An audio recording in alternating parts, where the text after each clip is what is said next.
Bab ke-15, Negara-negara kontinental. Republik Prancis ketiga. Republik Prancis ketiga muncul di tengah perang. 2 hari setelah pertempuran di Sedan, saat Napoleon III mengumumkan kekalahan pasukannya dan dirinya ditawan. Pemberontakan pecah di Paris. Istri Napoleon III, Eugene, dan anak laki-lakinya melarikan diri ke Inggris, dan Kaisar diberhentikan sebagai pihak yang bertanggung jawab atas kehancuran, invasi, dan pecahnya negara. Para revolusionis kemudian membentuk sebuah pemerintahan provisional dengan karakter republik. Tindakan serupa dilakukan secara independen di Lyons, Marseille, Bordeaux, dan kota-kota provinsi lainnya. Paris pada 1870 tidak memaksa republik di sebagian wilayah Prancis. Banyak wilayah urban Prancis menyatakan secara spontan sebagai republik. Fakta ini penting karena membantu menjelaskan mengapa Republik Ketiga bertahan lebih lama daripada pemerintahan-pemerintahan sebelumnya. Pemerintah provinsi memiliki tugas mengusir orang-orang Jerman keluar dari tanah Prancis. Gambetta, pemimpin republik ternama, melarikan diri dari Paris dengan menggunakan balon terbang, membangkitkan semangat tempur rakyat Prancis melalui gaya bicaranya yang berapi-api dan melakukan pertempuran berani tetapi sia-sia selama beberapa bulan melawan Jerman. Sama sia-sianya adalah misi diplomatik yang Thiers lakukan dari satu kerajaan Eropa ke kerajaan Eropa lainnya untuk mencari bantuan asing bagi Prancis. Paris tidak bisa diselamatkan. Setelah kejatuhan Paris, Majelis Nasional meratifikasi Treaty of Frankfurt dengan Jerman. Perdamaian belum tercipta sebelum Prancis mengalami penderitaan akibat konflik sipil. Komun atau Dewa Kota Paris jatuh ke tangan Republikan, sosialis dan anarkis radikal yang mengibarkan bendera merah. Mereka membentuk pemerintahan independen di Paris dan bahkan mengusulkan untuk membagi Prancis menjadi konfederasi yang terdiri dari komuni dengan pemerintahan sendiri. Rakyat Prancis kali ini tidak menerima revolusi yang dilakukan di Paris. Pasukan yang setia mengepung Paris memasuki Paris setelah pertempuran hebat, memaksa menembus barikade dan menekan pemberontakan.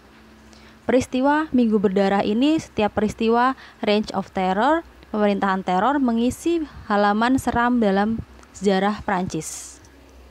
Majelis Nasional pada 1871 memilih Thiers sebagai presiden republik.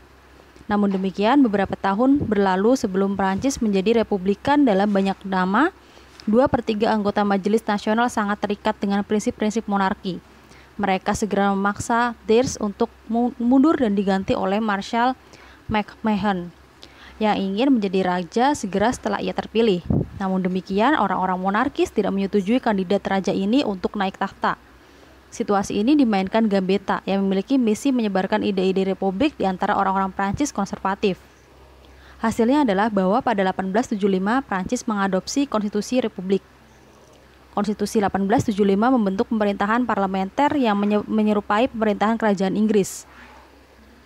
Otoritas legislatif diserahkan kepada Dewan Deputi dan Senat.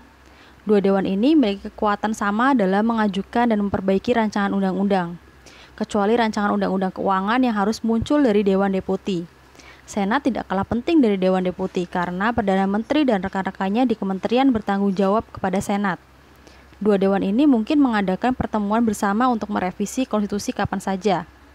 Otoritas eksekutif diserahkan kepada presiden yang memegang jabatannya selama 7 tahun.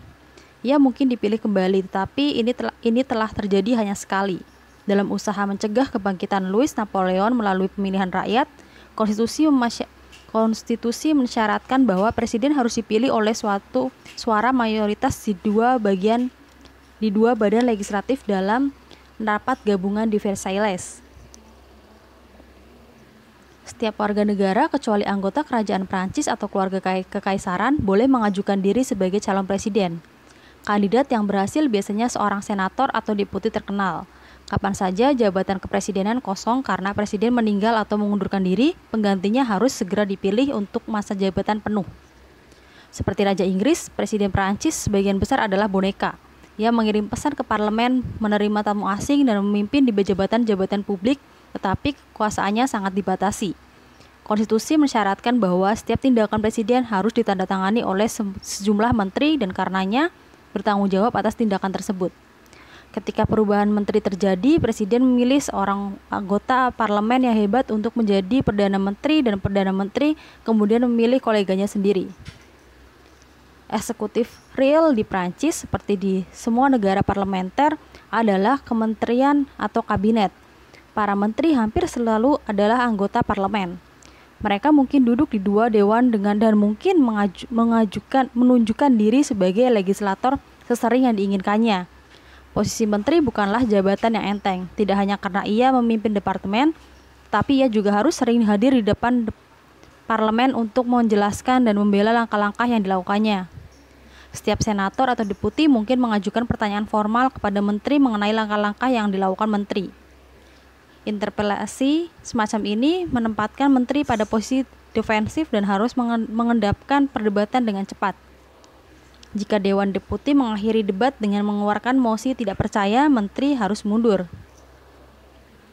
Prancis tidak mempunyai partai-partai real, tetapi hanya kelompok-kelompok politik. Pemilihan umum pada 1919 misalnya memilih perwakilan 9 kelompok politik untuk Dewan Deputi. Mayoritas anggota Dewan Deputi adalah Republikan yang mempunyai berbagai pendapat berbeda, mulai dari konservatisme hingga radikalisme. Ada beberapa kelompok besar sosialis dan sedikit monarkis yang ingin merestorasi Bourbons atau Bonapartes. Keberadaan begitu banyak kelompok politik menjelaskan mengapa perubahan menteri sering terjadi di Prancis. Tidak ada menteri bisa bertahan kecuali menteri yang mewakili sebuah koalisi atau blok beberapa kelompok. Tidak ada menteri bisa bertahan lama kecuali jika ia mendapat dukungan dari beberapa kelompok. Sebenarnya jabatan menteri memang tidak bisa bertahan lama. Prancis sejak 1875 rata-rata memiliki lebih dari satu kementerian setiap tahun. Namun perubahan menteri kurang begitu penting di Prancis daripada di Inggris Raya, dikarenakan ketiadaan partai oposisi yang dapat memegang kendali pemerintahan. Banyak anggota sebuah pemerintahan yang kalah ditemukan di kementerian yang menggantikannya. Dengan perubahan portofolio, maka para politikus ternama bisa mempertahankan jabatannya untuk periode lama. Akhirnya perlu diperhatikan bahwa Prancis memiliki sebuah badan permanen dengan pegawai hampir 1 juta orang yang melakukan tugas-tugas administratif yang diperburuk oleh krisis kementerian. Birokrasi ini atau pelayanan sipil sangat dibutuhkan di Prancis yang sangat berbeda dengan Amerika Serikat, dan birokrasi semacam ini membentuk republik yang tersentralisasi.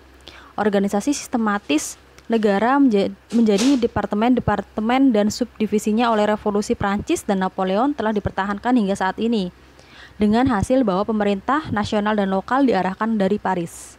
Negara menempatkan perwakilannya di mana-mana dan 1 jam setelah sebuah pemerintah diberikan di ibu kota, perintah ini bisa disampaikan ke wilayah paling terpencil. Sentralisasi semacam ini terlihat aneh di negara seperti Prancis, tetapi sistem pemerintahan semacam ini memuaskan tuntutan rakyat Prancis atas ketertiban dan keteraturan pelaksanaan urusan-urusan publik. Koloni-koloni terluas Prancis berada di Afrika. Dari Algeria, Prancis memperluas wilayahnya ke timur hingga Tunis, ke barat hingga Maroko, dan ke selatan hingga Sahara. Prancis juga menguasai Somalia, sebuah pintu gerbang strategis di Laut Merah, dan pulau besar Madagaskar. Di Asia, Prancis mempertahankan kuasanya di India dan memperluas wilayahnya hingga Indo-Cina. Di Oseania, Prancis memiliki Kaledonia Baru dan beberapa kepulauan.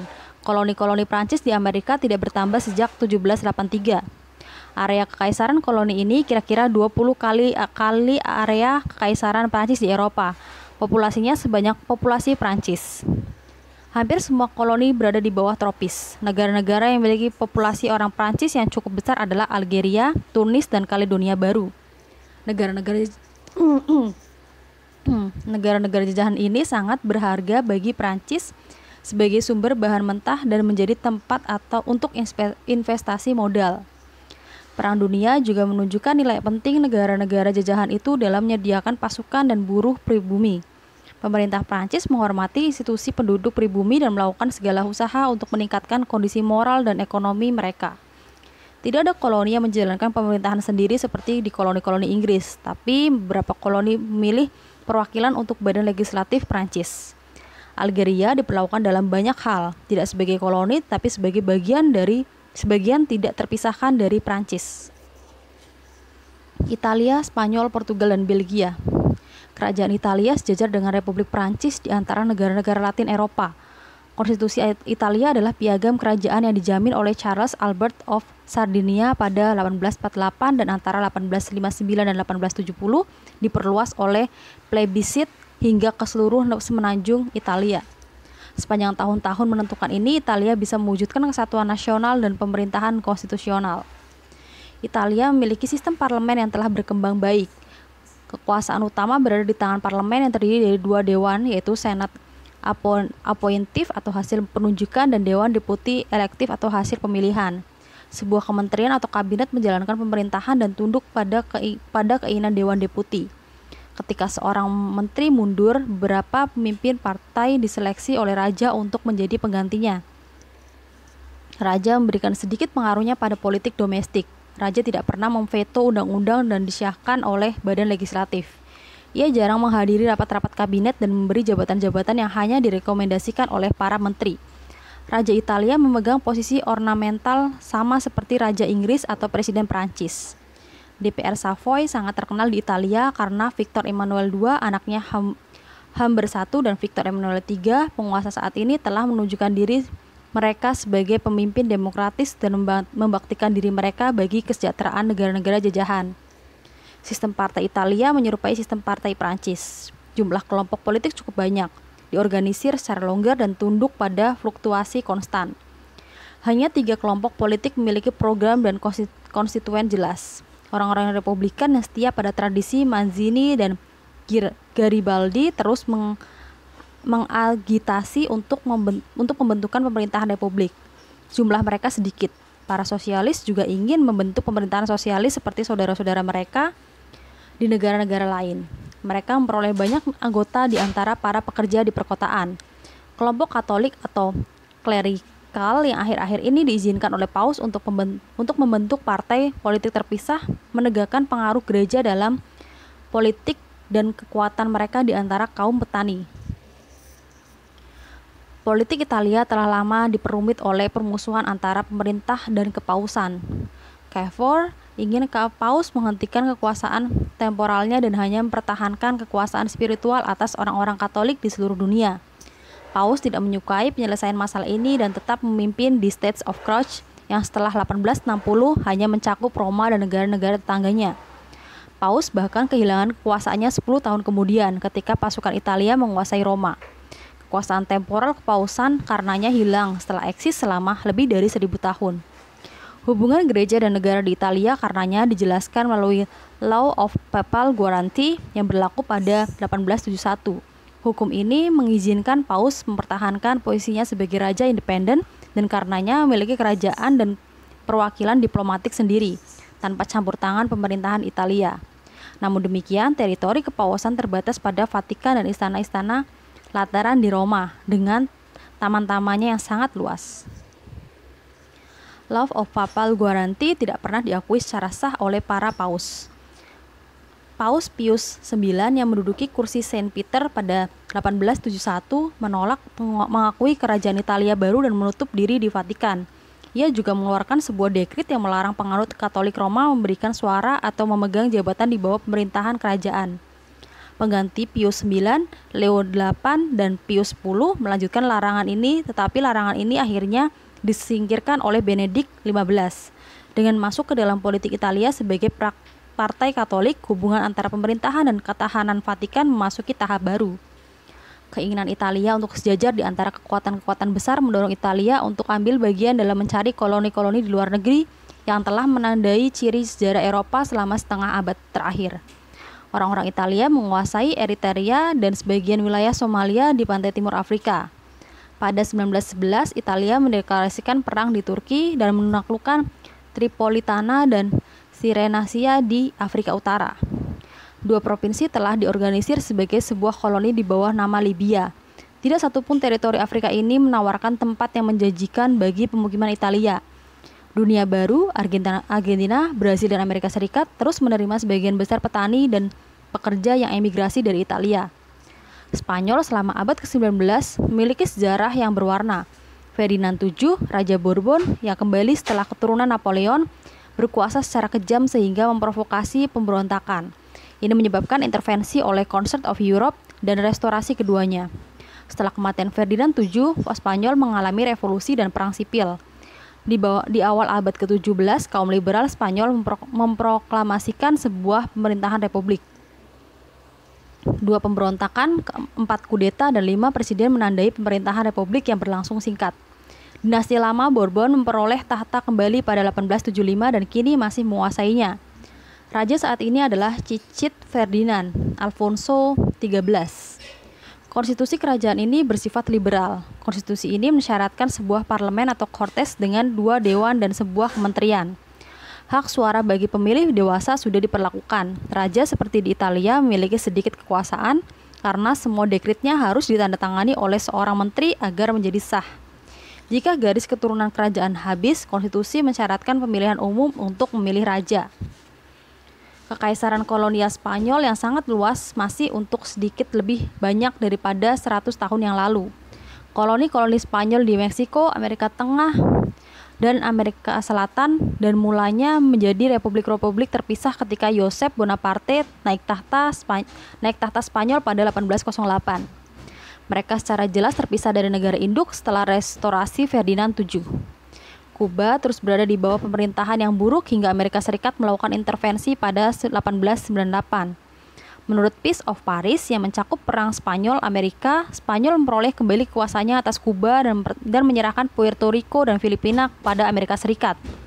Setahun kemudian, Spanyol menjual koloninya di Pasifik kepada Jerman. Koloni-koloni Spanyol di Afrika sangat miskin sehingga tidak bisa menutup kerugian yang dialami Spanyol yang pernah menjadi kekaisaran kolonial terbesar di dunia. Sejarah Portugis dalam beberapa hal yang menyerupai sejarah Spanyol, salah kelola pemerintah, pemberontakan, dan konflik bersenjata antara faksi-faksi yang bermusuhan membuat negara kecil ini berada dalam kekacauan bertahun-tahun. Dari sekitar pertengahan abad ke-19, Portugis mengalami perdamaian, tetapi kegagalan aturan raja untuk mengurangi pajak dan memperkenalkan reformasi menimbulkan ketidakpuasan yang bisa ditemukan dalam ekspresi propaganda republik. Masalah-masalah ketidakpuasan ini menjadi sebuah krisis pada 1910. Ketika sebuah pemberontakan yang direncanakan dengan baik di Lisbon memaksa penguasa Portugis menuju pengasingan. Para revolusionis mendeklarasikan bahwa dinasti Berganzas selamanya digulingkan dan mereka mendirikan sebuah republik. Pemerintahan republik masih bertahan, walaupun ada banyak perlawanan dari mereka yang tetap setia pada rezim monarki lama. Konstitusi Republik Portugal hampir menyerupai konstitusi Republik Prancis. Walaupun Portugis kehilangan Brazil di abad ke-20, Portugis masih memiliki kekaisaran kolonial yang luasnya hanya bisa dikalahkan oleh Inggris Raya dan Prancis. Luas wilayah kolonial Portugis 25 kali lebih besar daripada luas negara Portugis sendiri. Wilayah kolonial terpenting Portugis berada di Afrika. Kepulauan Azores dan Madeira yang dimiliki Portugis tidak dianggap sebagai wilayah koloni dan secara penuh bergabung dalam pemerintahan negara itu. Berbagai keadaan yang memisahkan Belgia dari Holland dan menjadi independen dengan netralitas yang dijamin oleh Concert of Europe telah dijelaskan di bab awal. Orang-orang Belgia seperti Swiss membentuk sebuah negara persatuan terlepas dari batas bahasa antara mereka. Bahasa Prancis digunakan oleh bangsa Wallons di sebelah selatan provinsi dan bahasa Flemish digunakan oleh bangsa Flemings di sebelah utara provinsi. Baik bangsa Wallons dan Flemish hampir seluruhnya menganut Katolik Roma. Konstitusi yang dibuat pada 1831 membentuk sebuah monarki modern terbatas. Belgia tidak pernah mengalami masalah dengan para penguasanya karena mereka sangat mematuhi klausa konstitusi yang menyatakan semua kekuasaan berasal dari rakyat. Belgia hanya memiliki 1 koloni, tetapi luas koloni ini 10 kali lebih besar daripada luas Belgia sendiri. Distrik Afrika Tengah yang sangat luas yang sebelumnya dikenal sebagai negara merdeka Kongo dan sekarang menjadi Kongo Belgia didirikan di awal abad ke-18 oleh Leopold II, utamanya sebagai wilayah perdagangan. Raja menjadi raja personal Kongo Belgia yang terbukti sangat bernilai karena produk karet, gading, dan produk-produk lain yang dihasilkannya.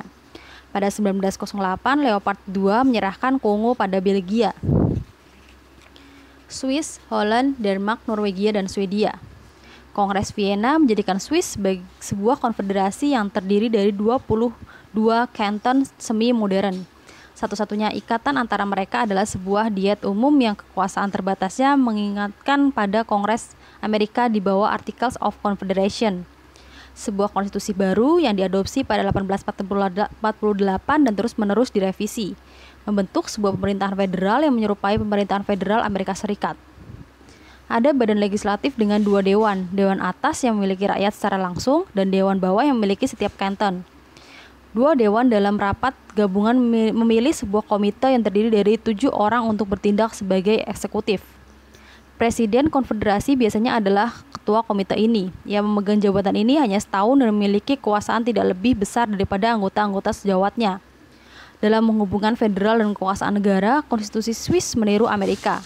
Pemerintah federal mengatur masalah-masalah yang mempengaruhi seluruh rakyat, seperti hubungan luar negeri, pajak, keuangan, jasa pos, dan angkatan bersenjata. Tetapi beberapa kanton mempertahankan kontrol mereka atas urusan lokal. Di beberapa wilayah Swiss, penduduk mempertahankan majelis ruang terbuka kuno mereka, di mana semua warga negara laki-laki hadir secara pribadi sekali setahun dengan mengangkat tangan. Mereka memilih para pejabat, menentukan pajak, dan membuat hukum. Demokrasi murni atau secara langsung ini hanya bisa dilakukan di kanton-kanton yang lebih kecil dengan sedikit penduduk. Kanton-kanton lebih besar memiliki majelis perwakilan, tetapi rakyat melakukan kontrol ketat terhadap majelis dengan cara referendum atau inisiatif. Di beberapa kanton, setiap undang-undang yang dikeluarkan oleh badan legislatif kanton harus melalui pemilihan umum untuk diterima atau ditolak.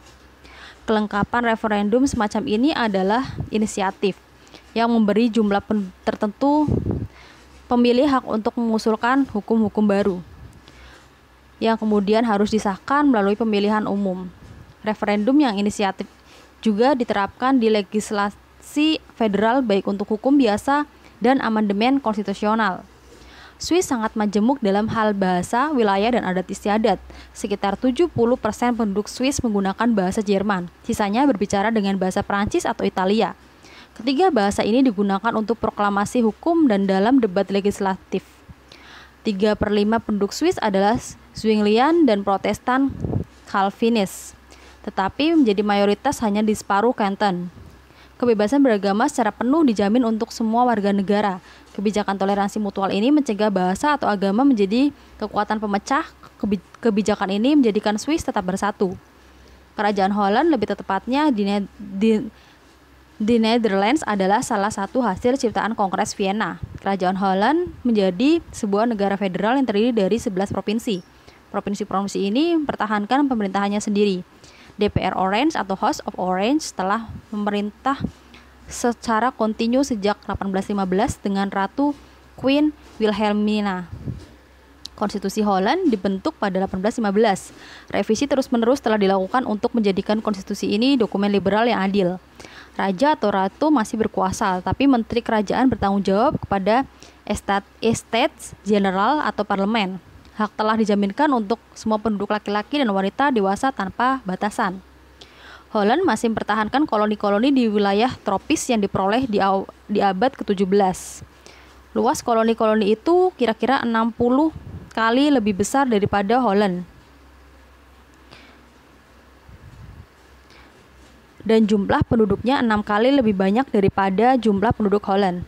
Kopi, teh, gula, rempah-rempah, tembakau, dan indigo yang dihasilkan wilayah koloni sampai ke Holland dalam jumlah besar dan didistribusikan ke seluruh Eropa. Secara keseluruhan, Holland berhasil mengelola koloni-koloninya. Alam tampaknya telah menjadikan Skandinavia sebuah negara. Denmark, terpisahkan dari negara-negara tetangga di utara, utara oleh perairan dangkal dan sempit. Sementara distrik-distrik yang telah dihubungkan dengan baik seperti Norwegia dan Swedia tidak terpisahkan oleh batas-batas alam. Bangsa Denmark, Norwegia, dan Swedia memiliki banyak kesamaan. Mereka keturunan dari bangsa Viking kuno yang menjadi teror Eropa di abad ke-9. Bahasa mereka hampir sama. Bahasa Denmark dan Norwegia dalam bentuk tulisan hampir identik. Mereka semua adalah penganut Protestan Lutheran sejak abad ke-16. Mereka semua hidup di bawah kondisi fisik yang sama dan menopang hidup mereka dengan pertanian, perdagangan, perikanan, daripada manufaktur. Namun demikian, antagonisme yang ditimbulkan oleh sebab-sebab historis terbukti lebih kuat daripada kesatuan ras, bahasa, dan budaya. Dengan hasil bahwa ada 3 bangsa kecil dan sama-sama lemah ketika bersatu menjadi sebuah bangsa besar dan kuat. Ketiga bangsa ini memiliki bentuk pemerintahan monarki dengan konstitusi tertulis, parlemen bikameral, kementerian yang bertanggung jawab, dan hak pilih universal. Norwegia dan Swedia bergabung setelah 1815 dalam Persatuan Universal di bawah Raja Swedia. Ketetapan ini berlanjut hingga 1905 dari plebisit di mana orang-orang Norwegia hampir semuanya laki-laki memilih kemerdekaan penuh. Untuk mencegah konflik di masa depan, sebuah zona penyangga di dalamnya tidak ada benteng yang dibangun dan tidak ada pasukan yang disiagakan. Telah dibentuk di antara kedua negara. Baik Norwegia maupun Swedia tidak memiliki wilayah koloni. Denmark memiliki 3 koloni hingga saat ini. Negara paling penting adalah Islandia yang telah dihuni oleh para petualang Viking selama lebih dari 1000 tahun. Islandia memiliki aturan dalam negeri di abad ke-17 pada 1918 dalam perjanjian penuh dengan Denmark, Islandia menjadi sebuah negara berdaulat di bawah benderanya sendiri. Raja Denmark tetap menjadi raja, tetapi hanya untuk tujuan ornamental saja. Denmark juga melepas wilayah kekuasaannya di Hindia Barat yang ia jual ke Amerika Serikat pada 1917. Wilayah-wilayah ini kemudian dinamakan Virgin Islands. Greenland tetap menjadi wilayah Denmark, tetapi memiliki pemerintahan sendiri. Kepulauan Faroe secara jelas menjadi wilayah kerajaan Denmark. Kekaisaran Jerman 1817 sampai 1918. Kekaisaran Jerman seperti yang dibentuk pada 1871 adalah sebuah federasi. Kekaisaran Jerman mencakup 26 negara, 4 kerajaan, 6 Grand Duchy, 5 Duchy, 7 prinsipalitas, 3 kota merdeka, dan wilayah Kekaisaran Alsace-Lorraine.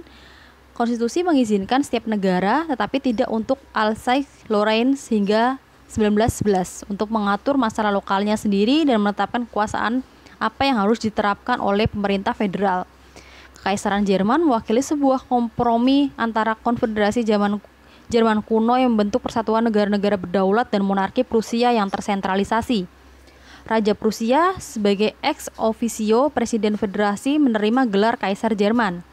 Ia tidak dipanggil Kaisar Jerman atau Emperor of Germany karena gelar semacam itu akan menyiratkan superioritasnya atas raja-raja Jerman lainnya. Kaisar mempunyai kekuasaan sangat besar, terutama di masa perang.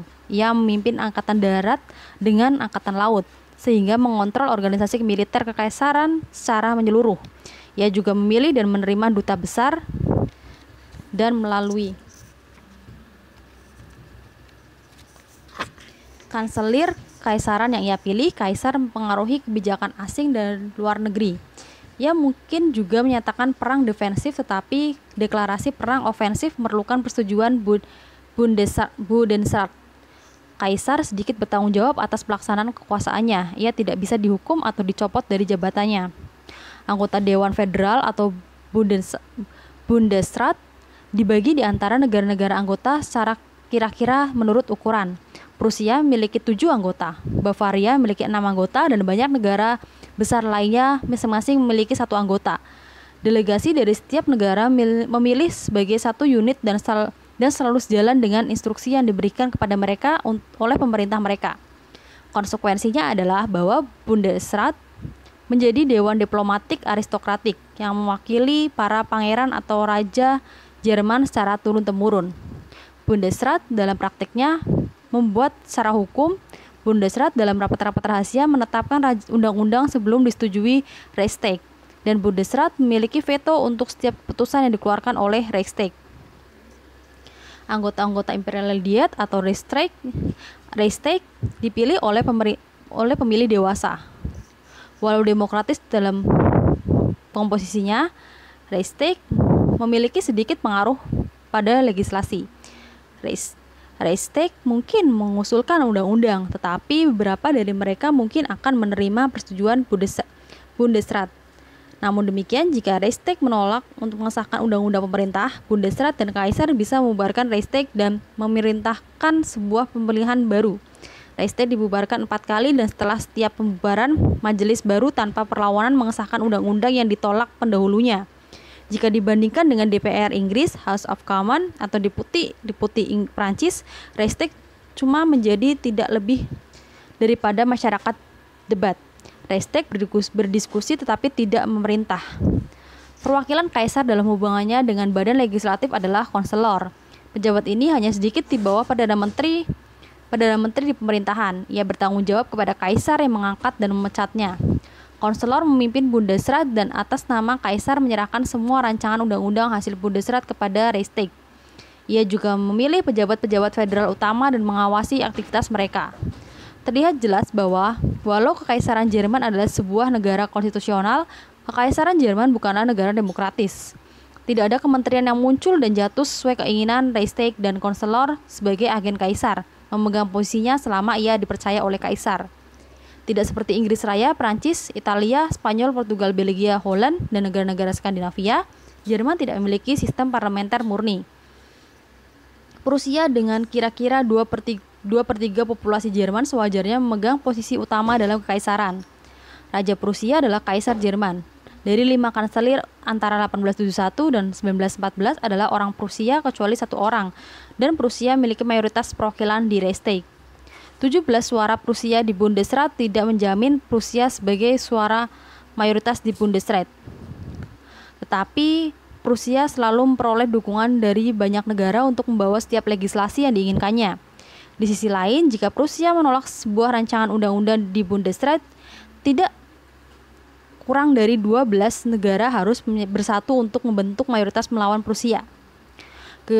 Keunggulan Prusia membuatnya sangat penting untuk memahami pemerintahan negara itu.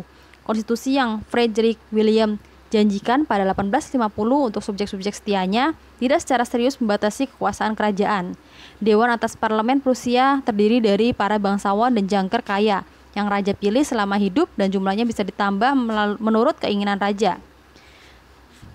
Dewan bawah yang merupakan cabang dari parlemen dipilih menurut sebuah sistem yang memberi pengaruh luas kepada kelas yang lebih kaya. Ini mungkin terjadi dan ini benar-benar terjadi, bahwa hak suara dari 1 orang kaya setara dengan hak suara 1000 pekerja miskin. Bahkan Bismarck menyebut sistem elektoral Prusia sebagai yang terburuk yang pernah ada. Untuk melengkapi penjabaran ini, maka harus ditambahkan bahwa raja memiliki hak veto atas semua legislasi yang disetujui parlemen, bahwa kementerian bertanggung jawab pada raja dan tidak kepada parlemen, dan bahwa konstitusi mengakui hak keilahian raja. Absolutisme di bawah bentuk-bentuk konstitusional adalah deskripsi yang cendekiawan Jerman, ia sendiri seorang Prusia, pernah gunakan dengan benar untuk pemerintahan Prusia. Penting dicatat bahwa beberapa bangsa non-Jerman digabungkan ke dalam Kekaisaran Jerman dengan melawan keinginan mereka. Bangsa Polandia di Prusia Barat, Prusia Timur dan Preussen, bangsa Den di Schleswig dan penduduk Alsace-Lorraine merupakan 10 dari jumlah total populasi Jerman. 3 bangsa yang tenggelam berusaha menjaga bahasa dan kebudayaan mereka sendiri terlepas dari usaha gigih pemerintah untuk menjermankan mereka. Sejarah Jerman antara 1871 dan 1914 secara alami terbagi menjadi 2 periode. Pertama, sejarah yang mencakup oleh kekuasaan William I. Kaisar menyerahkan masalah domestik dan luar negeri hampir semuanya kepada tangan besi Bismarck yang memegang jabatan konselor dan presiden Kementerian Prusia. Arsitek kekaisaran ini mengendalikan nasib Prusia selama hampir 20 tahun.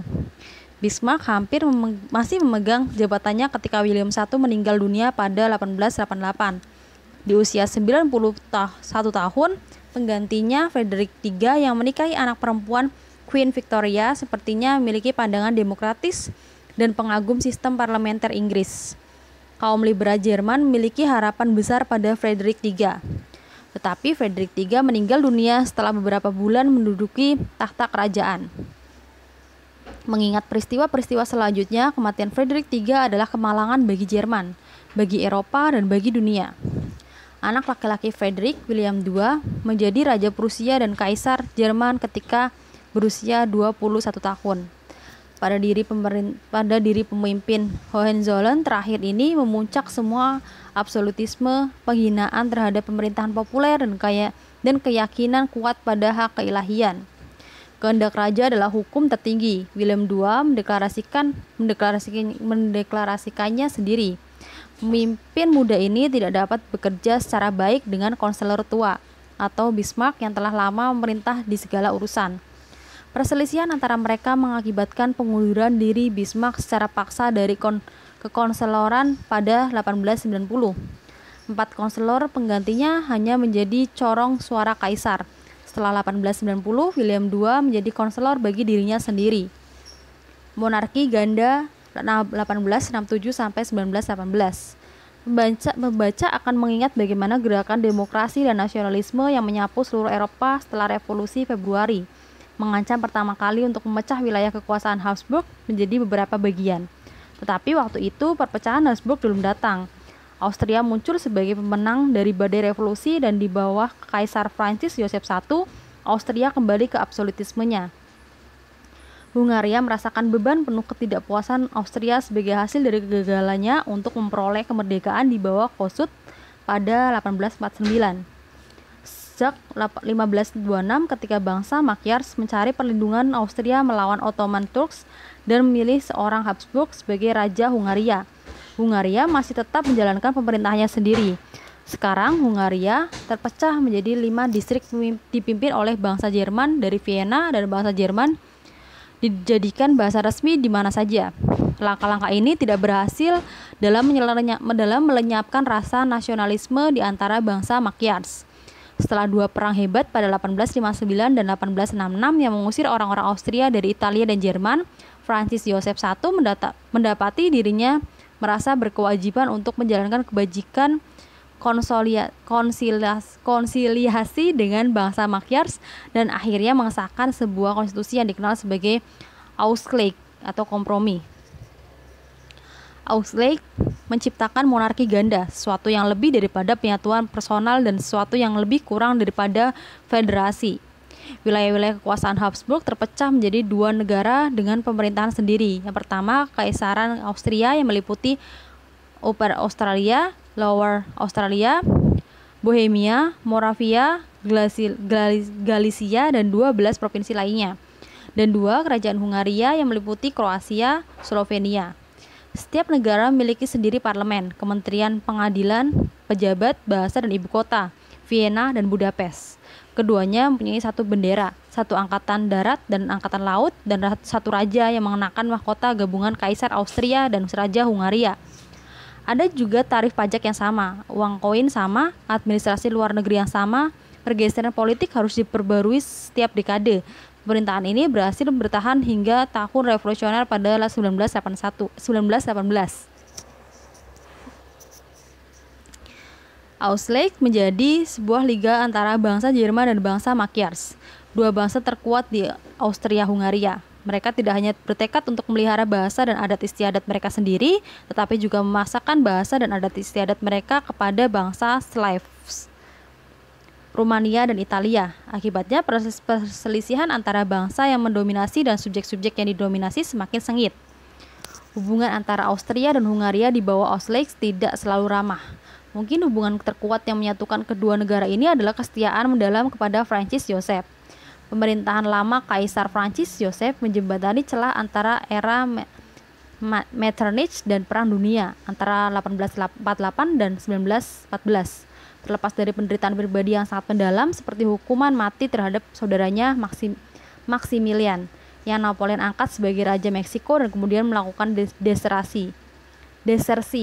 Satu-satunya anak laki-laki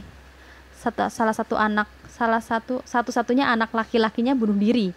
Pembunuhan terhadap istrinya oleh seorang anarkis dan pembunuhan terhadap keponakan laki-lakinya, Francis Joseph, tidak pernah melupakan tugas-tugas seorang raja. Ia berbaur secara bebas di antara rakyatnya, menerima mereka dalam audiens publik, memberikan satu masalah sekarang dan masalah lainnya di lain waktu dengan menggunakan banyak bahasa negara-negara jajahannya dan bekerja lebih keras dan mengelola negara daripada menteri-menterinya. Kaisar Raja meninggal dalam pakaian berkudanya pada 1916. Mahkota Austria dan Hungaria kemudian diwariskan kepada cicit keponakan Charles I yang berkuasa kurang dari 2 tahun. Kekaisaran Rusia. Pengaruh kondisi geografis secara jelas terlihat dalam sejarah Rusia. Rusia Eropa berupa dataran tanpa putus yang sangat luas, diulir oleh banyak sungai yang menjadi sarana transportasi ke setiap bagian negara. Sementara bagian lain Eropa dengan deretan pegunungan dan lautan yang menjorok ke daratan cenderung terbagi menjadi banyak negara terpisah. Rusia secara alamiah menjadi sebuah negara tunggal. Penduduk Rusia utamanya adalah bangsa Eastern Slave, keturunan emigran Slavik dari lembah Danube dan Elbe. Selama awal abad pertengahan, mereka terpisah berabad-abad lalu menjadi 3 kelompok. Kelompok terbesar adalah kelompok Great Russian atau Rusian besar yang menempati wilayah pedalaman utara dan timur Rusia. Pusat sejarah mereka adalah Moskow di Sungai Moskow, ibu kota kerajaan Muskovi. Little Russian atau Rusia kecil, Ruthenians, Ukrainians menempati wilayah selatan dan barat dari Rusia. Pusat sejarah mereka adalah kota suci Kiev di Dnieper, di mana di tahun 988 bangsa-bangsa utara Skandinavia mengadopsi Kristen Timur dan Yunani untuk diri mereka sendiri, dan untuk bangsa Slavs yang hidup di antara mereka, White Russian yang namanya berasal dari pakaian berwarna putih, mereka mendiami wilayah barat di wilayah-wilayah yang pernah dikuasai Lituania. 3 bangsa Rusia ini berbicara dengan bahasa Slavik, tetapi dengan dialek berbeda. Perbedaan dialek ini cukup untuk mencegah seorang Muskovit bisa memahami seorang Ukrainian dan mencegah keduanya untuk bisa berkomunikasi dengan White Russian. Untuk tujuan kesusastraan dan tujuan resmi, dialek Moskow digunakan di mana-mana. Alfabet yang digunakan berasal dari Yunani, diperkaya dengan tanda-tanda khusus dari huruf-huruf Slavik. 3 bangsa Rusia ini juga bersatu dalam aliansi umum dengan Gereja Ortodoks. Gereja Ortodoks adalah cikal bakal dari gereja Yunani abad pertengahan yang melahirkan banyak doktrin dan ritual. Hingga revolusi Rusia pada 1917, Tsar tetap menjadi kepala gereja dan memiliki kewenangan membuat dan membatalkan semua penunjukan untuk jabatan eklesiastikal. Rusia perlu diketahui memiliki banyak sekte yang berbeda pendapat yang sebelumnya menghadapi persekusi oleh pemerintah karena keyakinan dan praktik non-ortodoks mereka. Ekspansi laut Rusia di Eropa secara perlahan melibatkan banyak orang-orang non-Rusia di antara subjek-subjek Tsar. Mereka utamanya ditemukan di sepanjang perbatasan. Peter Agung menguasai beberapa provinsi-provinsi Baltik yang dihuni bangsa Estonia, Lets, dan Jerman. Catherine II menguasai sebagian besar wilayah Polandia, Crimea, dan pantai utara Laut Hitam. Di awal abad ke-19, Alexander I mengambil alih Finlandia dari Swedia 1809, merebut Besarabia dan Turki 1812, menguasai sebagian besar wilayah Polandia 1815, dan memulai penaklukan di Kaukasia. Wilayah Kaukasia dengan populasi campurannya bangsa Georgia, Sirkasia, Armenia, dan lain-lain akhirnya tidak dimasukkan ke dalam kekaisaran hingga setelah pertengahan abad ke-19. Rusia kemudian mencapai batas-batas teritorialnya di Eropa. Pecahnya Rusia sejak Perang Dunia membuat sebagian besar bangsa-bangsa di perbatasan membentuk negara independen. Teritori buruh tani dan bangsa-bangsa Babel yang membentuk kekaisaran Rusia di abad ke-19 diperintah oleh seorang Tsar autokratik. Dekretnya mengikat semua subjeknya. Hukum Rusia menyebut Tsar sebagai seorang raja independen dan absolut, dan menyatakan bahwa Tuhan memerintahkan manusia untuk menyerahkan kekuasaan superiornya. Tidak hanya dari rasa takut terutama hukuman, tetapi sebagai tugas agama. Banyak kaum terpelajar Rusia yang sebagian besar mungkin tidak tertarik dengan hak keilahian, mempertimbangkan pemerintahan autokratik sebagai keputusan praktis untuk Rusia. Populasi yang besar dan majemuk, ketidakpedulian sebagian besar penduduknya, dan ketiadaan kelas menengah yang makmur dan progresif yang bisa diambil bagian dalam kehidupan politik tampak menunjukkan bahwa kemenangan demokrasi akan lama tertunda di wilayah kekuasaan Tsar. Kepentingan utama sejarah Rusia selama abad terakhir karenanya terletak dalam pengembangan liberalisme yang secara perlahan memperlemah sendi-sendi autokrasi dan di tahun revolusi 1917 menghancurkan kekaisaran Rusia. Alexander I, cucu Catherine II, naik tahta dengan pandangan-pandangan tercerahkan.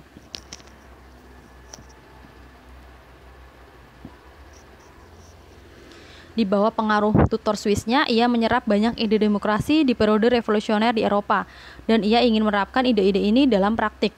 Namun demikian, semangatnya untuk reformasi menjadi dingin setelah ia berada di bawah pengaruh musuh liberalisme Prince Metternich. Tsar tidak hanya menandatangani protokol of Troppau, tetapi juga bekerja sama dalam kerajaan-kerajaan saudaranya untuk memadamkan pemberontakan liberal pertama di Italia dan Spanyol. Tahun-tahun terakhir kehidupannya, Tsar menjadi sangat reaksioner. Nicholas I tidak seperti saudaranya tidak pernah merasakan simpati sentimental dengan liberalisme.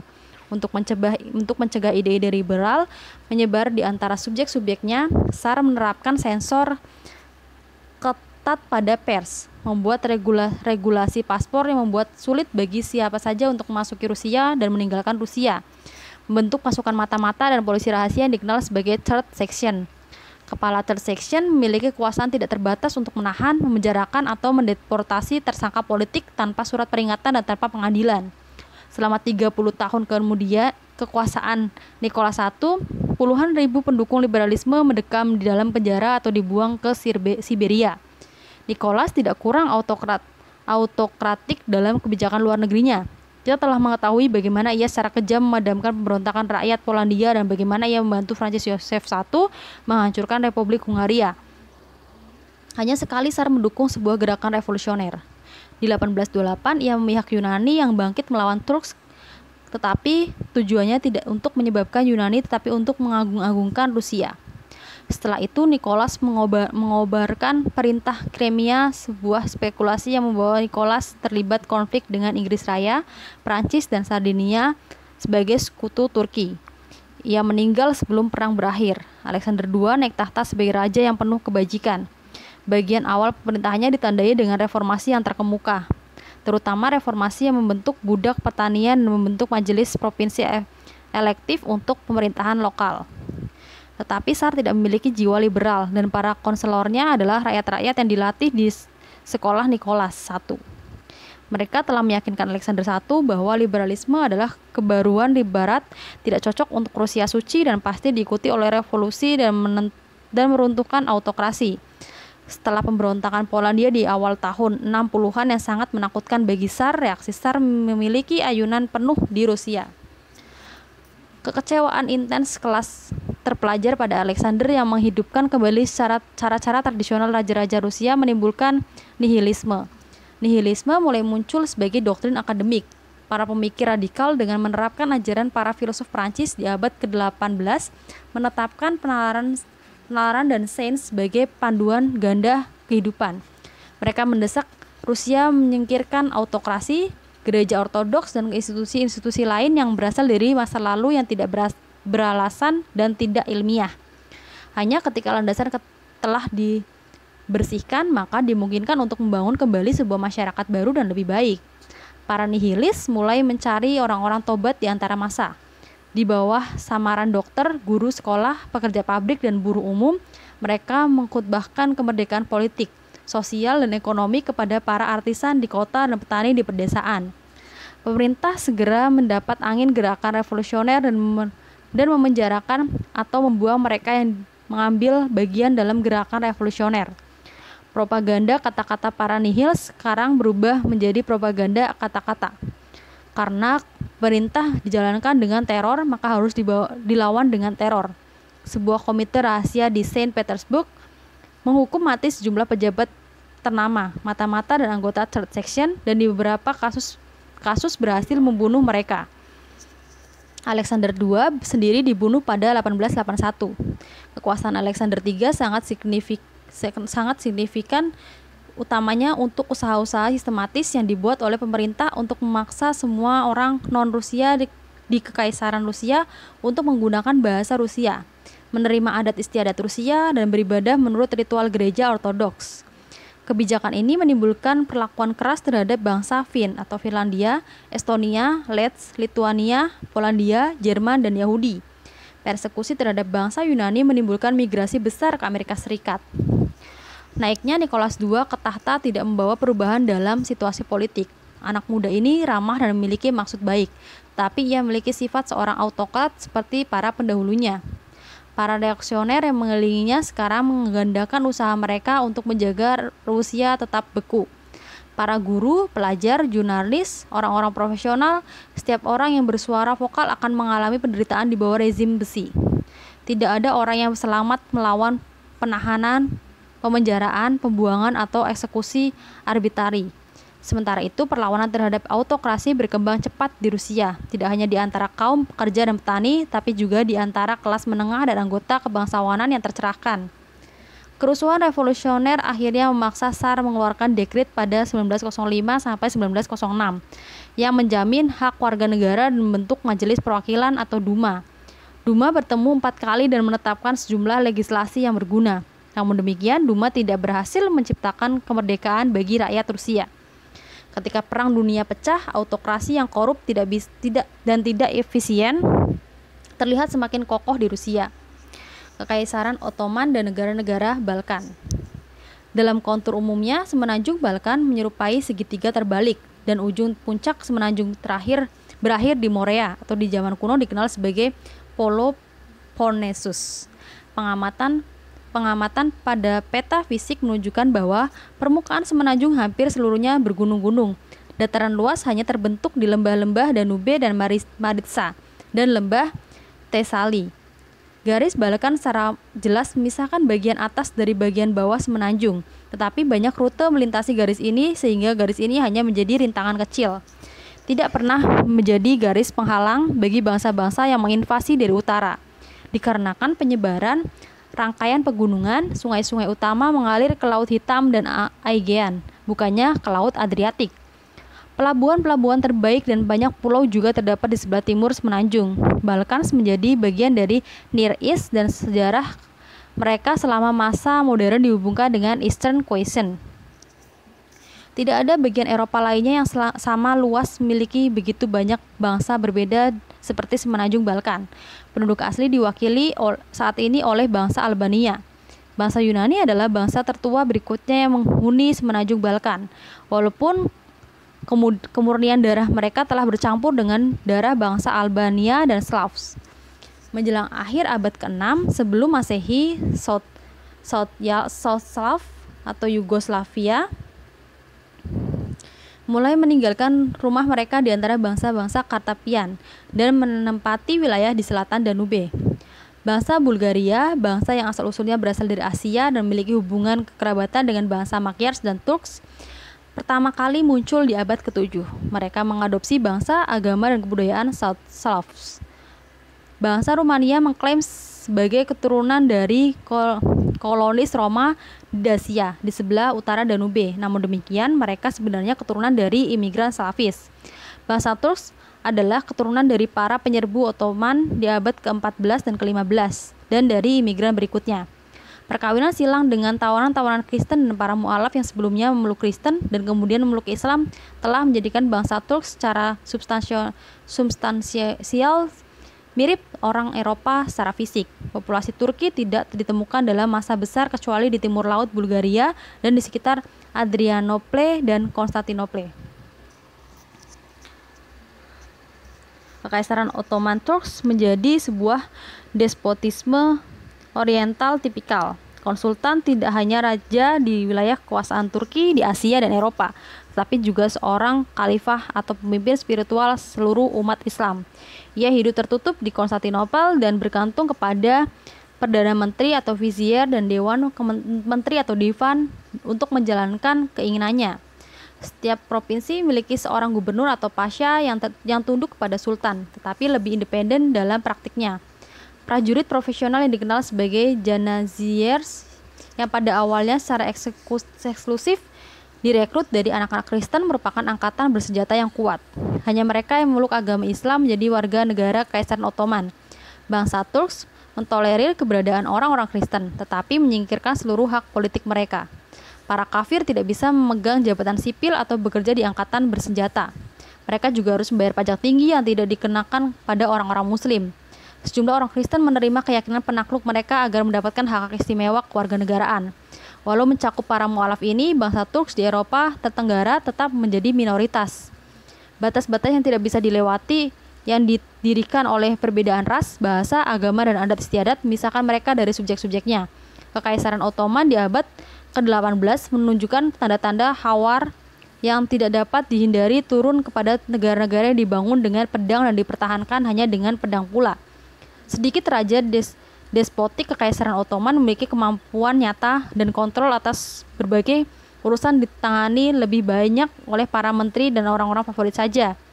Janizaris, sebuah badan yang bergejolak, sering menggunakan kuasanya untuk memilih dan memecat sultan sesuai keinginannya.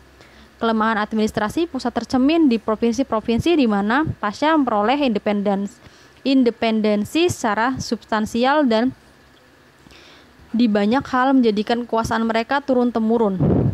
Dekadensi internal Turki menawarkan sebuah kesempatan yang menjanjikan untuk pembagian wilayah kekuasaan Turki di antara kekuatan-kekuatan Eropa. Sejak tahun Naas 1683, bangsa Turks telah mengalami kemunduran di Eropa. Austria segera menguasai kembali Hungaria, Transilvania, Kroasia, dan Slovenia. Rusia di bawah Catherine II menguasai Crimea dan wilayah-wilayah sekitarnya, dan di bawah Alexander I menguasai Besarabia. Pemukiman pada 1815 menjadikan kepulauan Ionia sebagai protektorat Inggris. Kemudian saat abad ke-19 berjalan, orang-orang Kristen di Balkan didorong oleh antusiasme yang sama untuk mendapatkan kemerdekaan seperti yang terjadi di Italia, Jerman, Belgia, Polandia, dan Bohemia, menggulingkan kekuasaan Ottoman dan menyerahkan kemerdekaan.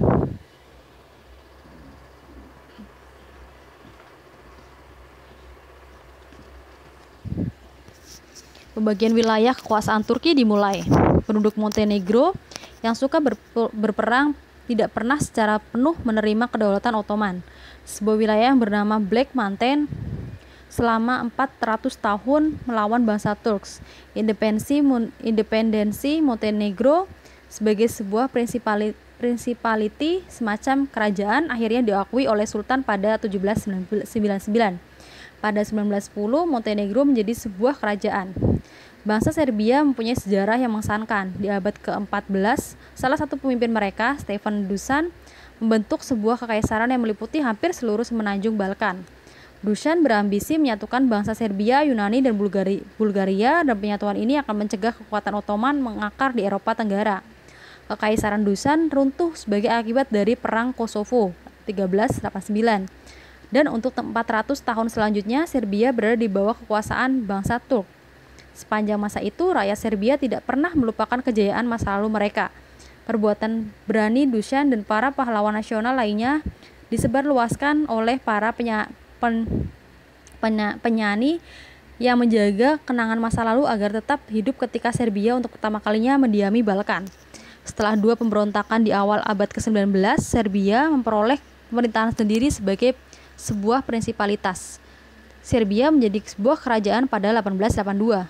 Bangsa Yunani belum menjadi bangsa bebas sejak mereka ditaklukkan oleh bangsa Roma di abad kedua sebelum Masehi. Bangsa Bizantin, Franks, dan Venesia menguasai Yunani selama abad pertengahan.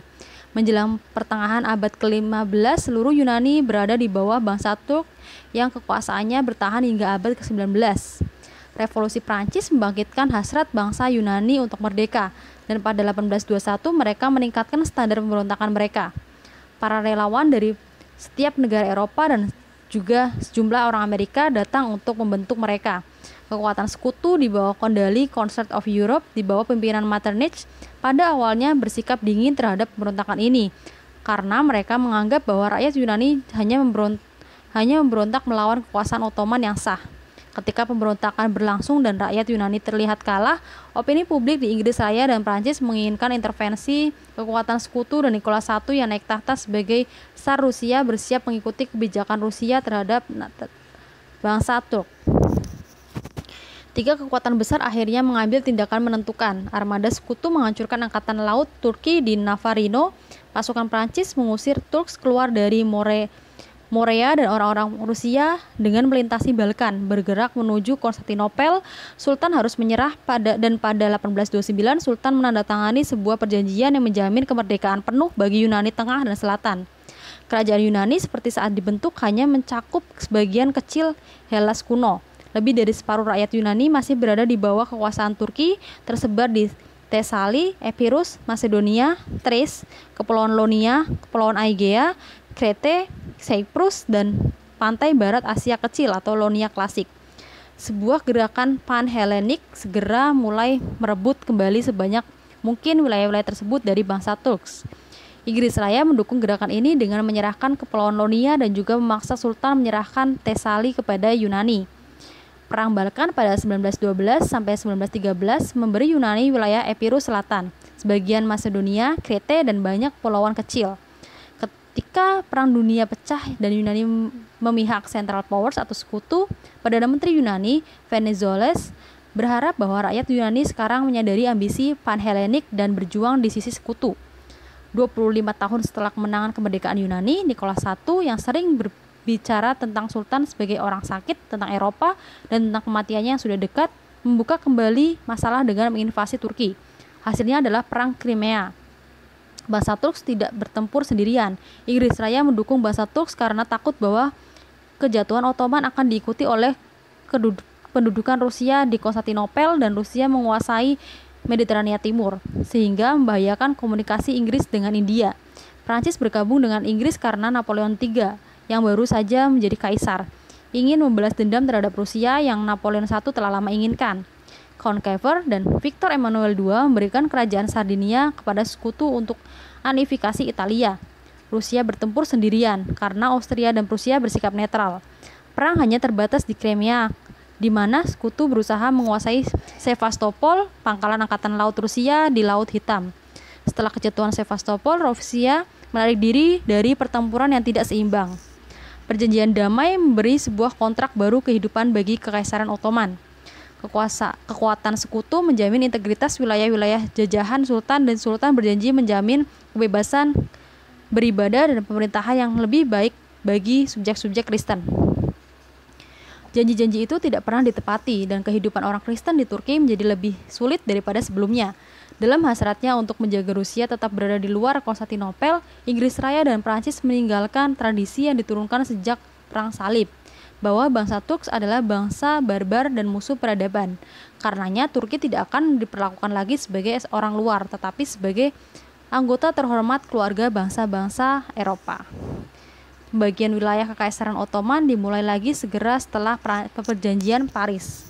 Negara-negara prinsipalitas Turki, Moldovia, dan Wallachia telah menjadi semi-independen di bawah protektorat Rusia sejak 1829.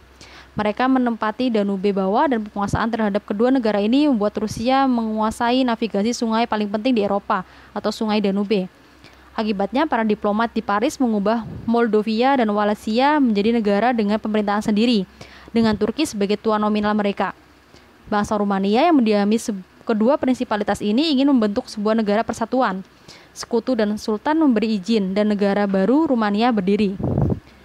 Keinginan Rusia untuk menyelamatkan orang-orang Kristen Balkan dari operasi menguasai Konstantinopel menyebabkan perang lainnya antara dua negara. Kali ini Eropa Barat tetap netral dan menyaksikan duel antara bangsa Slav dan bangsa Turk. Pasukan Rusia segera menyeberangi Sungai Danube hanya untuk tertahan selama beberapa bulan di depan benteng Plevna di Bulgaria. Bangsa Turks bertempur dengan baik, dan pertahanan mereka di Plevna diakui dalam jurnal tahunan militer. Kejatuhan Plevna membuat pasukan Rusia bisa bergerak hingga maju hingga ke Golden Horn. Di sini mereka tertahan karena Inggris Raya dan Austria-Hungaria mengancam pasukan Rusia jika Rusia menguasai Konstantinopel. Rusia dan Turki sekarang berdamai. Dengan perjanjian San Stefano, Sultan menyetujui pembentukan negara baru, Greater Bulgaria, yang membentang dari Danube hingga ke Aegea dan mencakup hampir seluruh Macedonia. Yunani dan Serbia memprotes keras keputusan ini yang mengacaukan rencana mereka sendiri untuk ekspansi di Balkan. Jauh lebih serius adalah perlawanan kekuatan Barat. Austria tidak menyetujui ide tentang sebuah negara Balkan kuat yang membentang hingga ke Mediterania. Sementara Inggris Raya takut bahwa Greater Bulgaria hanya akan menjadi alat bagi kepentingan Rusia. Konflik Eropa mengancam, hingga Rusia tersetuju untuk merevisi perjanjian oleh Kongres Internasional yang akan diselenggarakan di Berlin di bawah pimpinan Bismarck. Para diplomat yang berkumpul mengusahakan solusi lainnya untuk permasalahan di timur. Perjanjian Berlin mengakui Montenegro, Serbia, dan Rumania sebagai negara berdaulat yang seluruhnya berada di bawah kekuasaan Turki. Wilayah Bulgaria antara Danube dan Balkan menjadi prinsipalitas dengan pemerintahan sendiri di bawah kedaulatan Turki. Bulgaria di bawah Balkan, Rumelia Timur kembali ke dalam kekuasaan Sultan bersama dengan Macedonia. Austria-Hungaria diizinkan menguasai dan mengatur provinsi-provinsi Turki seperti Bosnia dan Herzegovina. Inggris Raya diberi hak untuk menguasai Pulau Siprus. Dengan keputusan-keputusan yang telah dibuat ini, sekutu lagi menjamin integritas wilayah-wilayah jajahan Sultan di Eropa. Kekaisaran Ottoman tetap bertahan di Eropa, sebuah kekaisaran yang ditopang oleh tangan-tangan orang Kristen. Diplomasi tidak membawa perdamaian di Balkan. Penduduk Rumelia Timur segera memberontak melawan bangsa Turks dan bergabung dengan Bulgaria. Kekuatan Eropa memprotes pelanggaran perjanjian Berlin, tetapi tidak mengambil tindakan apapun untuk mencegah penyatuan dua teritori Bulgaria. Bulgaria tetap tunduk pada Sultan hingga 1908. Menjelang masa itu, Bulgaria telah tumbuh cukup kuat untuk menyangkal klausa lain perjanjian Berlin dan menetapkan diri sebagai kerajaan independen. Pemimpin Bulgaria, Ferdinand of Saxe-Coburg, kemudian menukar martabatnya dengan gelar Tsar Bulgaria yang lebih mengganti. Di tahun 1908 terjadi pemberontakan di wilayah-wilayah kekuasaan Sultan. Pemberontakan ini dilakukan oleh Young Turks, kelompok reformis patriotik yang bertujuan menghidupkan kembali dan memodernisasi kekaisaran Ottoman. Mereka mendapat dukungan angkatan bersenjata dan melakukan kudeta hampir tanpa pertumpahan darah. Sultan Abdul Hamid II yang kekuatan terpaksa mengeluarkan dekret untuk merestorasi konstitusi yang ia janjikan saat ia naik tahta. Tapi ia mansuh setelah itu. Kelalimannya hilang dan kekaisaran Ottoman dengan parlemen elektif, kementerian yang bertanggung jawab, pers yang bebas mengambil tempat di antara negara-negara demokratis. Namun demikian, segera menjadi jelas bahwa Young Turk adalah nasionalis dan juga demokrat. Mereka mempunyai tujuan mempersatukan seluruh bangsa di Kekaisaran Ottoman menjadi satu negara tunggal, dengan bahasa Turki sebagai bahasa resmi dan Islam sebagai agama negara. Seperti kebijakan Rusia yaitu Russification, maka Young Turk menerapkan kebijakan Ottomanization, opresi yang kejam dan pembunuhan massal terhadap orang Kristen di berbagai wilayah di Kekaisaran berlangsung, utamanya di Macedonia. Provinsi Turki dihuni oleh bangsa Yunani, Serbia, dan Bulgaria. Sejumlah besar dari mereka melarikan diri ke negara-negara respektif mereka dengan membawa penderitaan bersama mereka dan teragitasi untuk berperang melawan Turki. Perang segera datang. Yunani, Montenegro, Serbia, dan Bulgaria dengan melupakan masa-masa kecemburuan yang memecah belah, mereka bersatu dalam aliansi Balkan, mengeluarkan sebuah ultimatum untuk Sultan yang menuntut pemerintah sendiri bagi Macedonia, dan ketika ultimatum ini ditolak, segera muncul permusuhan. Aliansi Balkan menang di mana-mana dan Turki terpaksa menyerahkan wilayah-wilayah kekuasaan di Eropa mulai dari Enos di Laut Aegea hingga Media di Laut Hitam. Turki harus menyerahkan Kreta ke Yunani. Aliansi Balkan terus berjuang untuk kemerdekaan Macedonia. Hasilnya adalah Perang Balkan kedua dengan Yunani, Serbia, Montenegro, Rumania, dan Turki melawan Bulgaria. Tsar Ferdinand tidak mampu menghadapi begitu banyak musuh dan menginginkan perdamaian. Perjanjian yang ditangani di Bukares secara penuh mengubah aspek Balkan. Bulgaria menyerahkan distrik-distrik Rumania di selatan Danube dan mengizinkan Yunani, Montenegro, dan Serbia untuk menguasai sebagian besar Macedonia. Tiga negara ini sekarang luasnya hampir berlipat ganda.